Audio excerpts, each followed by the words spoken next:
Hi, my name's Janelle and I'm here with FlowDance.com at the German Open Championships here in Stuttgart, Germany. And I'm here to ask some of these dancers a burning question. So here we go. Who is your favorite dancer of all time? Always Goffredo. Yesterday he's dancing and I so liked her dance because he's so good.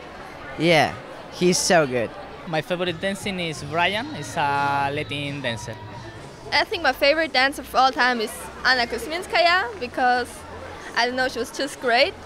And I love to see her dancing and it was amazing.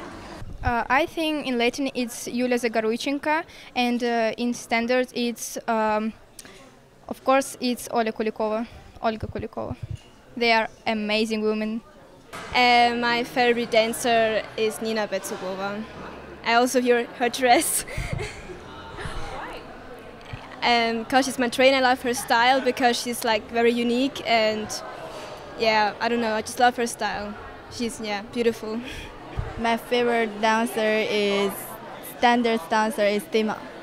Nina Bezubova and Anna Matos are my favorite dancers because Nina Bezubova is also in our club, so in a dance club, and Anna Matos is really a nice dancer. Andrei Gusev and Vera Bondareва. And Dmitry Zharkov. I really like Dmitry Zharkov and Olga Kulikova. They dance standard. I like their style of dance and I like how they represent themselves on the stage. For me, it's Maris Abel. For me, it's Maris Abel, yes. Why? Because I'm stretch arm and this is very good.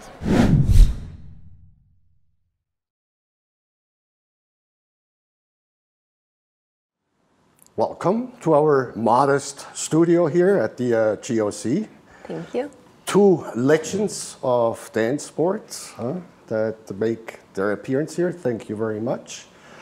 I would probably forget a few of your titles and all this and all that. Can I ask you to kind of just give us a little bit of a summary of everything you have won in your active career?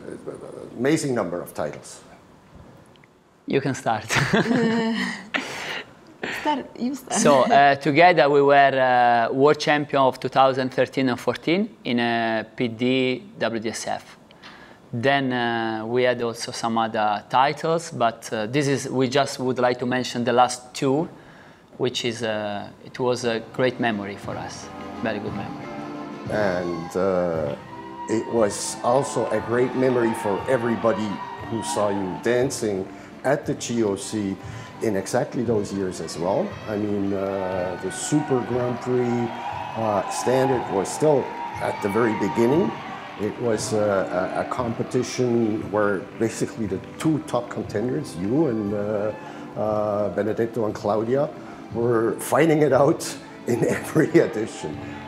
Remember those days? Yes, we do remember. And actually I have to say that in that period we were enjoying a lot, and of course we felt more that the dance competition was much more real, also in terms of joke and fight, and we really feel inside of the comp very much alive, also because of this kind of fight that we have. You want to say something about it? No. Yeah. No. She has the I agree completely with you. Okay. No. In any case, it was at the very beginning of this new competition format, Super Grand Prix. It was also the first time that we produced it for video on demand. It was highly successful, and I think it was because of this really high level competition. Yeah. Now we're 4 years later, and the series still exists. Super Grand Prix are still getting danced. Have you had the chance to see one of the most recent editions of a Super Grand Prix somewhere? Maybe some video we see, not really the full competition. Maybe I saw some video in a website, and I remember that last year During the professional competition, I was not here because I arrived 1 day later. You was here, but she was judging, and I don't know if I was here, and generally I'm not very impressed how PD division is improving. Generally, because I think there is lack of money, lack of everything that the couples don't want to continue their career, and it's quite sad. I think it's a big problem, and it's generally in all WDSF. It's in the future can be a big problem. The couples doesn't want to dance in PD, because PD should be the highest level of the career, and the PD should be the part where all WDSF couples should want to finish their career. For some reason, I don't see that it's happening really. So the peak of the career is now more considered in amateurs than in professionals, which is quite sad, I think. And let me tell you, you're not the first ones to make this remark in terms of development, in terms of even the most recent winners of the Super Grand Prix Latin on Tuesday, Gabriele and Anno. They pretty much said, well, it was okay, but I mean, here we are, day number 1. We should be more prominently featured. Yes. It's a little bit sad, because generally all the couples are having their amateur careers too long, so there's not enough time for the professionals, and that is a little bit not a good balance for all dancing business, especially for also WDSF.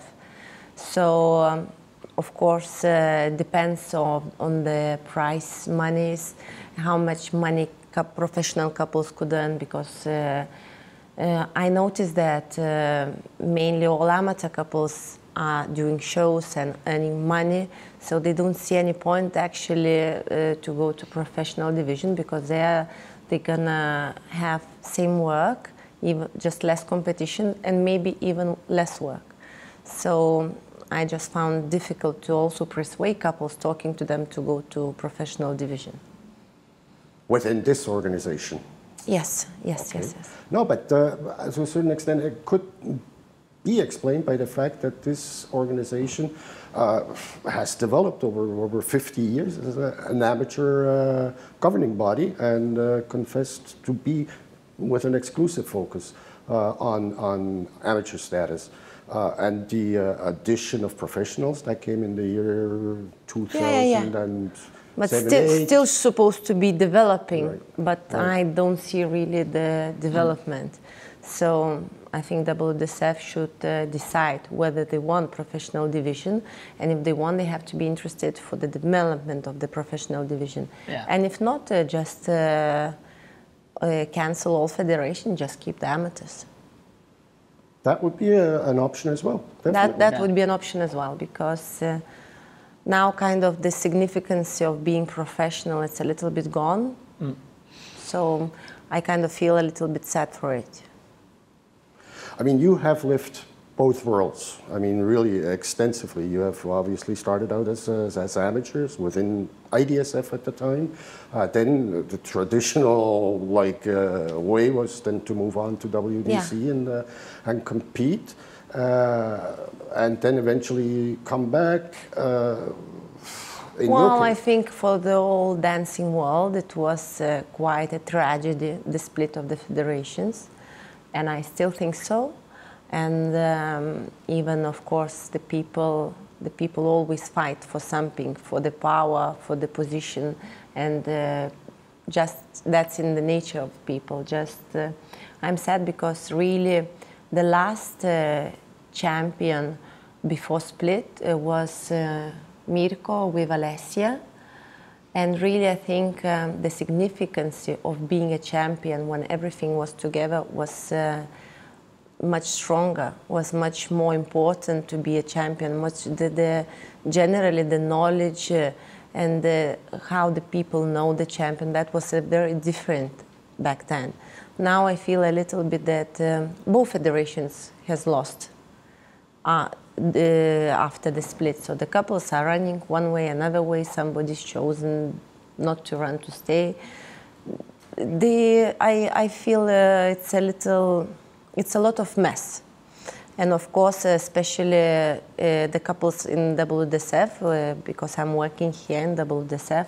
So as my concern that the couples are not sure whether they want to finish career in amateurs or in professionals, which is not correct. Mirko, you're pretty much concurring with this? Yeah. I totally agree with that. You see, now I'm started to talk, now I cannot stop. I totally agree with that, and yes, I totally agree to what she said. That is the professional division and the professional should be treated more like professional in this situation. Should be have better prize money, better value in the competition, more, I don't know, advertise more. Different organization, different kind of competition, and of course like this they will value much more the position of the professional. At the moment, once you are professional and you still compete, you should be those ones that you really have the income just for the dancing competition or show. And in this situation is difficult because already the people that are in professional is have to also start to work themselves, and of course is wasting time for their practice, for their own practice that they have to develop their dancing, and therefore that can be that also the level of the dancing that you see in professional could be a little bit lower than in the amateur. But this I don't want to. It is lower. I don't. Huh? It is lower. That is sad point because. Basically, all the good amateur champions, if they turn professional, they are so old that they dance 1 year and they stop because they don't see idea to stay longer in professional division, which is a little bit sad because if the couples are staying longer, then it means every year the professional division is getting stronger. And of course, if amateurs would turn younger, then their professional career would be longer. But this everything depends on WDSF, whether they need a professional body. So let's make a hope after this interview they will consider that they put more value and they put a little bit more sponsor and more money into the professional division. Like this, it's going to be better. We can take this interview as a hope. Yeah? I really think that will definitely contribute. And we also have to say that the process is apparently already underway. From what I understand, you were judging, so you didn't participate in this DanceSport Revolution workshop or open forum that they had yesterday. I heard that the remarks that you made right now, I heard them 3 times from 3 very prominent couples. And then, I mean, this will be probably listened to and acted upon. So that is one thing. At the same time, I mean, I think this federation is very successful in certain things. Amateur events, amazing, like the Grand Slam beautiful. Series. I think it is working, and you are trainers of some of our best couples, and you witness yourself. I mean, amateur level is outstanding. What if we speak about the ballroom side? Of course, the couples are beautiful. Every couple, every finalist, every semi-finalist. Semi-finalist, also quarter-finalist. They are very strong. Also, the quarter-final is very strong in amateur.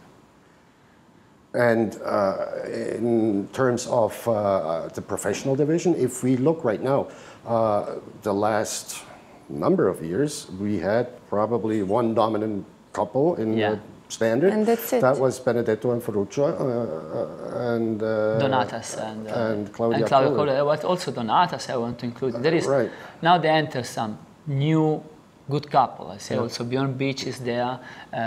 There are but if you have a look at semi-final and Russian couple as well, it's quite good. But then after is the level is dropped too much.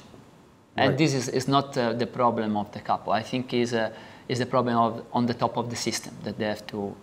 I mean, a question that I would ask, and probably a kind of it's a conclusion as well.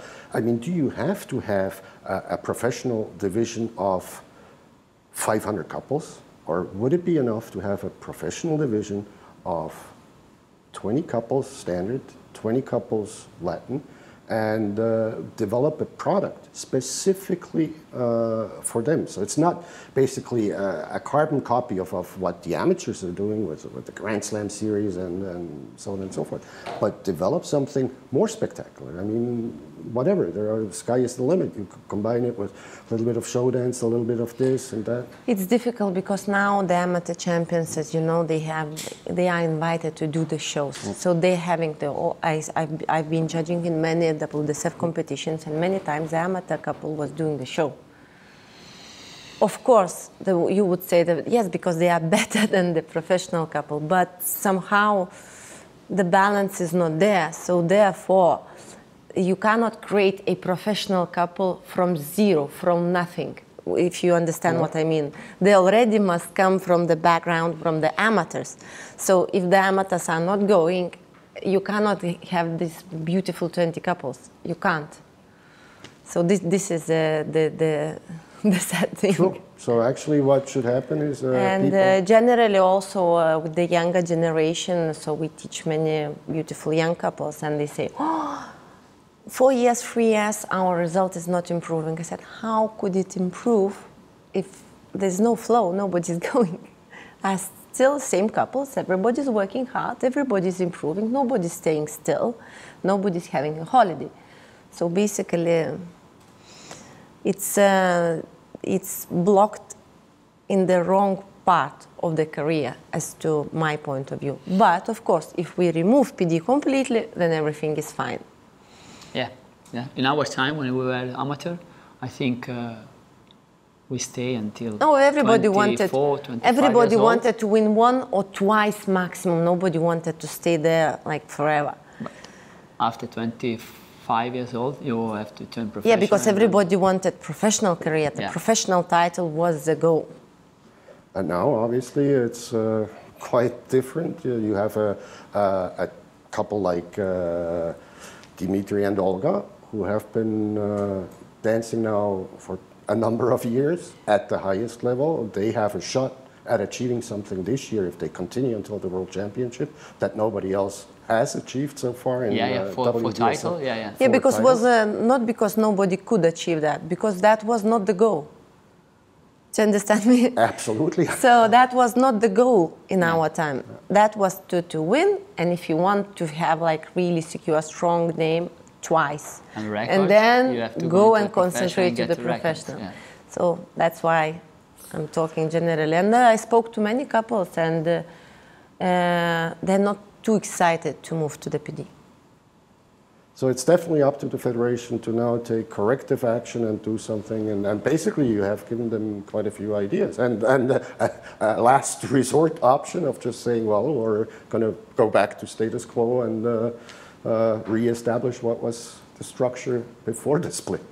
Well, that is pretty much impossible, I think, right now, because they both moved on and they both have different judging systems. So I don't think that's possible. I think it's more or less functioning now completely separately. So it's no way and no need really, because the both federations, they are doing good. It's not that they need each other somehow. It's just the couples. Maybe the dancer maybe need it. Maybe the federation don't need. Federations are both and good. Maybe the federation has to realize that they are creating by the dancer. Definitely. I mean, that's the way it should be, at least. That should be. You brought something up that I would like to kind of refer to. You said, well, the difference in judging. I mean, obviously, this federation here has put a lot of emphasis on developing a new judging system. Yes. And it's all on its own doing that. The other federation basically does what they have always done. You have seen both worlds. And what's your opinion on that? Well, I'm always supporting the development. Of course, the world is developing, and also the dancing world has to develop. Without development, it's a death. So I think it's a good try, and of course it's try to stay closer to the Olympics, to stay closer to the sport, to be more accurate, and to have less corrupt judging system. It's just, from my point of view, the system is a bit complicated, so it's difficult for the judges to understand it really. So it's new, of course, needs time, needs development, needs everything. So I don't say that it has to stay always like it's used to be, but of course it's changing. Even the new system, so fastest was 2.1, it's moving on. And eventually maybe we're gonna come up with very nice product. But of course everything is being done to stop the corruption, which is very positive. And at the end of the day, if you're corrupted, you're corrupted. If you're not, you're not. Yeah, that's true. That's true. Stop the corruption. And there, is a definite need to continue to look into this, and I think that will be done. You mentioned another thing right now, Olympics. Obviously, that's still in the future. I mean, we're going to have DanceSport in the Olympic Games with the Youth Olympics and breaking this October. But any involvement of adult would be at the very earliest 2024, Paris. Is that important for the sport? I think it is a great goal in order to get young people, children dancing, and it's quite nice for the parents to be able to check in Wikipedia and to see the medals as a sports medals. So that gives a certain significance for the sport. And being dance sport, of course, it is attracting younger generation. So the ballroom dancing, as it used to be, it sounds a little bit old-fashioned. So this connection to the sports, it's beautiful. If it's gonna be in the Olympics, yeah, but I really think it's difficult. Okay, we said we will keep this very, very short. Yeah, it's a little bit getting longer. So, just one more thing. I mean, the last Grand Slam, Super Grand Prix, you danced here, 2014. You remember anything in particular of that? That was one of these yes, we do, because often we go in also to YouTube to check a video and to have good still memory. Many people posting that video. Still many people posting and see. We have many good memory. Of course, our dancing performance, it is the first memory that we have, because we felt that we did a good performance here, especially last time that we win here the German Open. Many good memory. Another one was I want to point down, this is very important for me as a dancer, live music and live band orchestra, which is this year we don't have. And she has a great voice, this singer. I don't know now the name, sorry. But I think in a competition like this, they deserve a full band and an orchestra, because it's what the dancer want to have. Otherwise, it looks like the same that you dance with the singer. I love the singing lady. One of the main difference between this year and the years that we dance, and of course it was also last year the same thing. About our dancing, what? Well, we felt that we enjoy. We felt also that we had a little bit like we was nervous, because of course once you go into the competition you have to maintain the title, you have to also look after the other competitor, and behind us there was a great competitor, Benedetto and Claudia, and full respect, because great dancer, and of course also great competitor. And we felt that we did a very good job. not just here in German Open, but also all competition that we did in the professional division in WDSF. You certainly did, and you left your mark on this organization, on DanceSport, and you continue to do so as trainers and also as adjudicators. So thank you very much. Thank you very much. We really appreciate the time that you have dedicated to this. Thank you. Thank you. Bye-bye.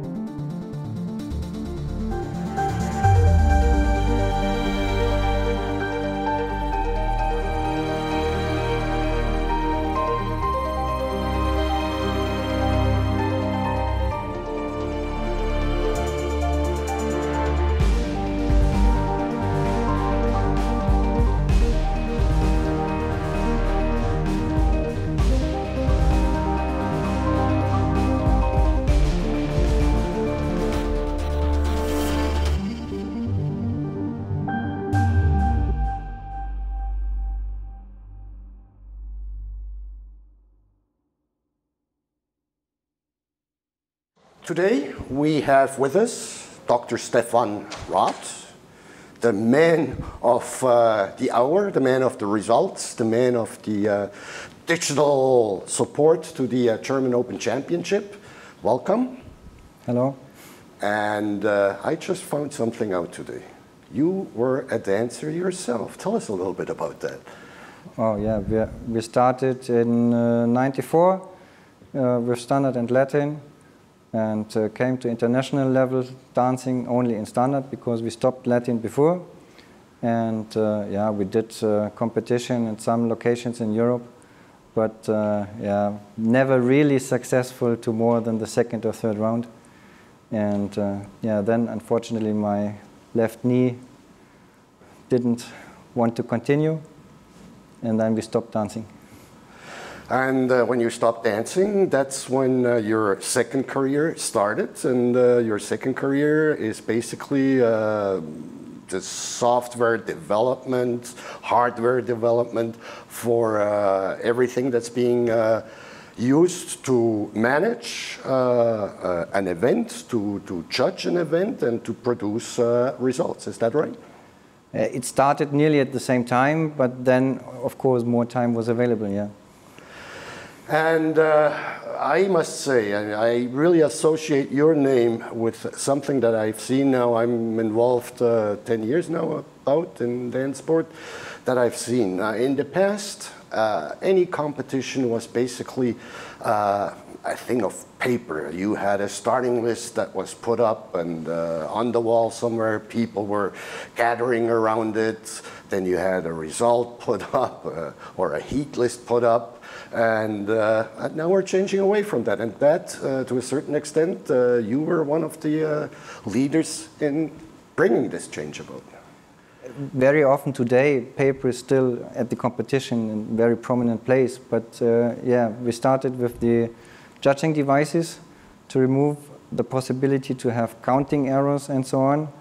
And yeah, from the judging devices, we came to tablets for the chairman or for the speaker. And of course, possibilities to do projection in the hall with heat lists and prize presentations and so on. And later there came a possibility to do some kind of monitors for the couples in the dressing rooms or in the outside rooms. And yeah, so in principle, the paper is going down less, and yeah, we're not yet at the paperless competition, but much more than before. And obviously, if we talk about this, we also have to talk about the development in society. I mean, everybody nowadays has a smartphone. They watch all their videos on either a tablet, on a smartphone, and you basically now provide content for these content and applications for these devices. Yeah, there's, since 2 years, there's an app where the couple can get the heat list on the device immediately when it is generated on the computer. Since this year, additionally for iOS devices. And yeah, on this app, the couple can get a push message when it is qualified or not qualified, and see, okay, now I'm qualified, having this heat, or I'm sorry, I'm out now with rank, I don't know. And yeah, this is, in the meantime, over the last 2 years, very prominent in Germany. And I hope to start this, to roll it out to the world right in the next months. Yeah. Well, you have rolled it out to the world here. Yeah. From 2,000 couples that are here, you are saying that about 600 are using the app to basically, manage their participation in the GOC. Yeah, we had in the last 2 days, which is 2 or 5 days, we had about 600 installed devices here.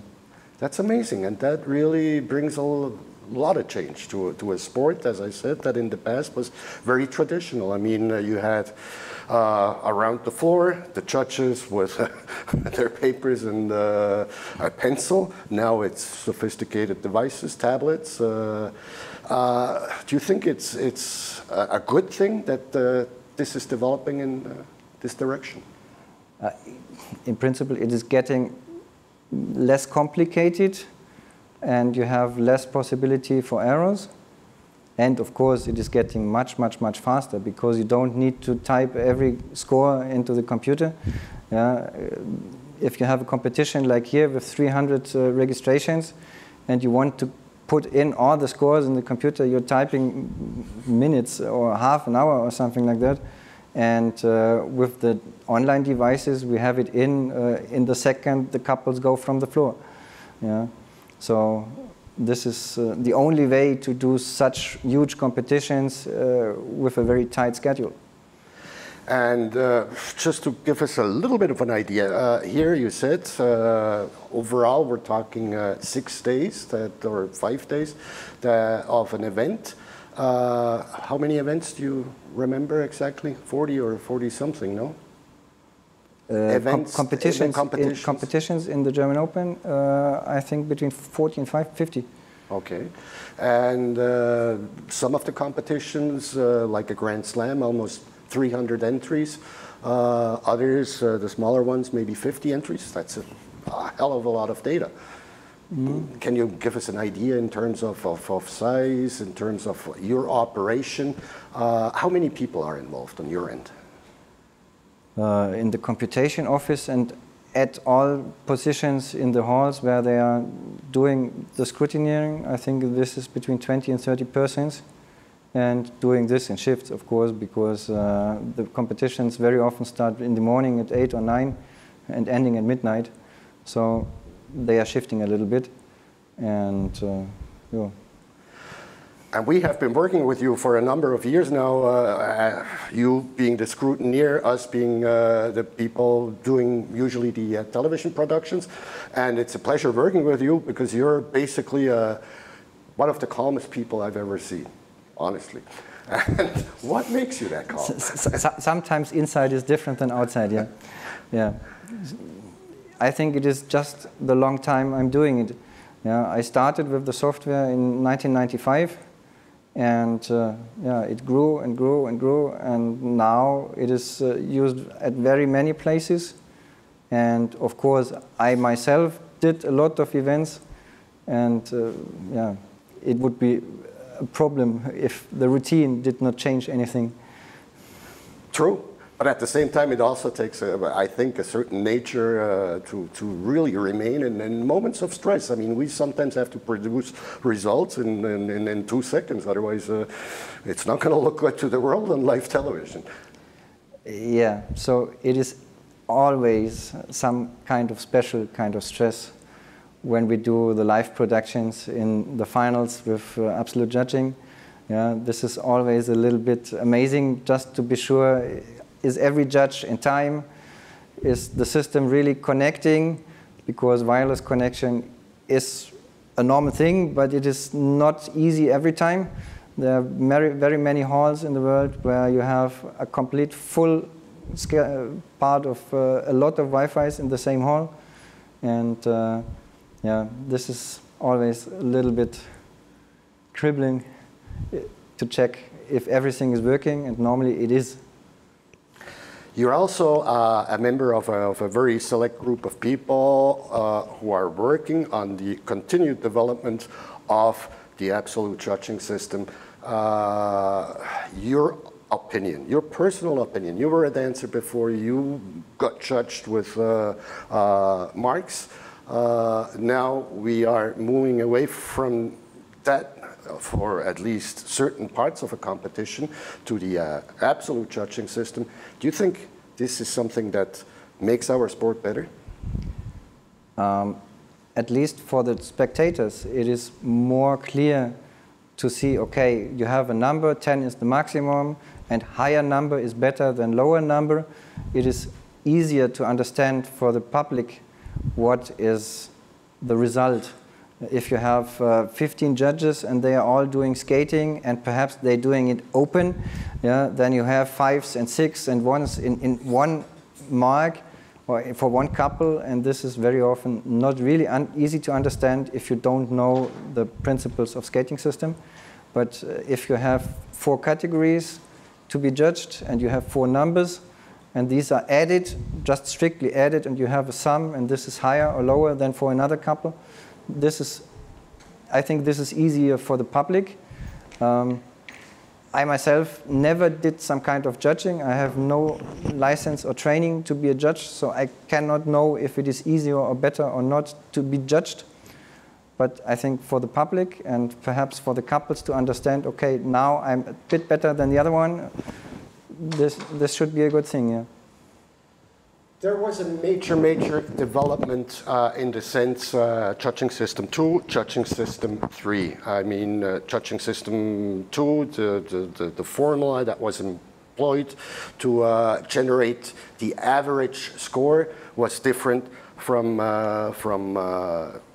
the one we're currently using. We have more data to basically make this new average calculation. Can you see other developments in the near future that will make it even better and more proof to any type of collusion on the part of the operators? This is a difficult question. I don't know. So, of course, always there are possibilities to improve something, but all next steps has to be thought very intensive before you do something. Because now we have, for each category which is judged, normally 6 judges, which is much better than before having only 3. Yeah? And so the results are more stable in point of changing up or down because of one judge doing something strange.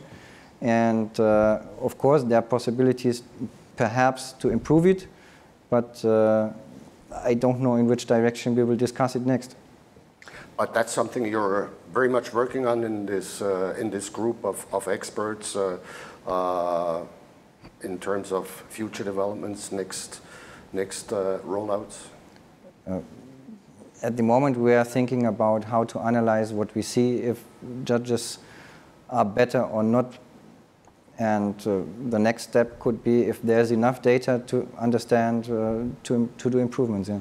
And another thing, obviously, what also could be easily done is develop software that would detect any type of, let's say, bias on the part of an adjudicator. Like if consistently adjudicator such and such would be awarding couples numbered whatever higher in different events, is it possible to develop software that could detect patterns like that? Possible, of course. The question is how to analyze the data, and we did some experiments checking what do we see about deviations or not, but it is really difficult to see if this is just an error or if it is just an opinion or if there's really some kind of wanted manipulation. This is difficult. This is really difficult because to talk in words of signal detection or something, there's a lot of noise in this data, and I did not see yet how to find out special judges doing good or not. But I'm only one man, and perhaps someone has a good idea. But you are the man. I think one can say easily that Top Turnier, your platform, is #1 in the world in terms of scrutineering software. I really don't know. It is widespread at the moment, yeah. We're using it at very many competitions, but I don't know about the others, how many installations or users. This is not like Vodafone or someone else who has to give out numbers because they are on the money market and everyone can see, okay, customers increase or loss or whatever. This is, I really don't know. But at the same time, you were committed to continue. Let me ask you one question. Obviously, your academic background and all this would allow you to do other programming, other developments. Is it only DanceSport that you're focusing on, or does your company also develop other products? At the moment, I'm really only doing DanceSport developments. And yeah, this is, since the last 5 or 6 years, this is a full-time job. Yeah, so at the moment, there's no space to go in other directions. Excellent. Really, Stephan, it was a pleasure talking to you. And really, I think what you're doing is marvelous in terms of yeah, paperless competition. And thank you very much for taking the time. And I hope we'll be working together for much more time. Thank you. Thank you.